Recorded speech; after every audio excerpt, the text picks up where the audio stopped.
असम के एक हरे भरे और शांत छोटे से गांव शांतिपुर में एक विधवा महिला रही करती थी जिसका नाम था संध्या।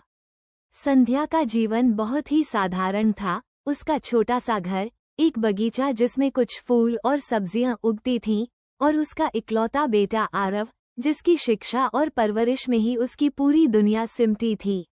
संध्या के पति की मृत्यु 8 साल पहले हो गई थी और तब से उसने अपने जीवन को पूरी तरह बेटे के भविष्य में झोंक दिया था। एक दिन दोपहर के समय जब संध्या अपने आंगन में आम की चटनी और चावल बना रही थी, तभी दरवाजे पर दस्तक हुई। उसने बाहर निकलकर देखा तो वहां 3 वृद्ध संत खड़े थे। उनके कपड़े साधु जैसे थे, लंबे दाढ़ी, लकड़ी की छड़ी और चेहरे पर गहरी शांति। उनमें से एक ने कहा, माँ, क्या हम आज के लिए आपके आंगन में विश्राम कर सकते हैं? संध्या ने नम्रता से उत्तर दिया, जरूर, लेकिन आप भोजन भी ग्रहण करेंगे ना? ये सुनकर एक संत मुस्कराए और बोले, हम एक साथ आपके घर में प्रवेश नहीं कर सकते। हम तीनों में से आप किसी एक को अपने घर बुला सकती हैं। संध्या हैरान हुई और बोली, आपका क्या मतलब है? आप तीनों एक साथ क्यों नहीं आ सकते? तब एक और संत ने कहा, हमारे नाम हैं प्रेम, समृद्धि और सफलता। यदि आप चाहें तो इनमें से किसी एक को आमंत्रित करें, वही आपके घर आएगा। ये सुनकर संध्या कुछ समय के लिए मौन हो गई। उसने संतों से क्षमा मांगी और अंदर जाकर अपने बेटे आरव से सलाह लेने लगी। आरव ने पहले सुझाव दिया, माँ, समृद्धि को बुलाओ। हमारे पास ज्यादा पैसे नहीं हैं और वो हमें अच्छा जीवन देगा। लेकिन फिर उसने सोचा, नहीं, सफलता भी जरूरी है। वो मेरी पढ़ाई में मदद करेगा और शायद हमारे भविष्य को उज्जवल बना देगा। तभी संध्या ने मुस्कराकर कहा, बेटा, हम प्रेम को बुलाते हैं क्योंकि जहाँ प्रेम होता है वहाँ सब कुछ होता है, खुशियाँ, एकता और शायद बाकी सब भी। आरव सहमत हो गया। संध्या बाहर आई और संतों से कहा, हमने प्रेम को चुन लिया है, कृपया आप पधारें।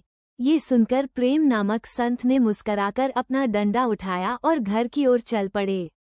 आश्चर्य की बात ये हुई कि जैसे ही प्रेम अंदर गया, बाकी दोनों संत, समृद्धि और सफलता भी उसके पीछे चल दिए। संध्या ने आश्चर्य से पूछा, आपने तो कहा था कि आप एक साथ नहीं आ सकते? इस पर एक संत ने उत्तर दिया, हाँ, लेकिन जब आपने प्रेम को बुलाया तो हम दोनों भी साथ चले आए, क्योंकि जहाँ प्रेम होता है वहाँ समृद्धि और सफलता भी स्वतः आ जाते हैं। यदि आपने हम में से किसी और को चुना होता तो बाकी बाहर ही रह जाते। ये सुनकर संध्या की आंखें भर आईं और उसने संतों को धन्यवाद दिया।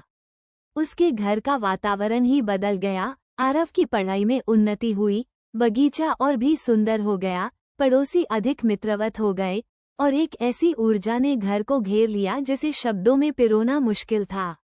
दिन, सप्ताह और महीने बीतते गए, लेकिन उस दिन का प्रभाव संध्या के जीवन में स्थायी हो गया। उसने गांव के अन्य लोगों को भी यह अनुभव सुनाया, जिससे पूरे शांतिपुर में एक नई सोच फैल गई।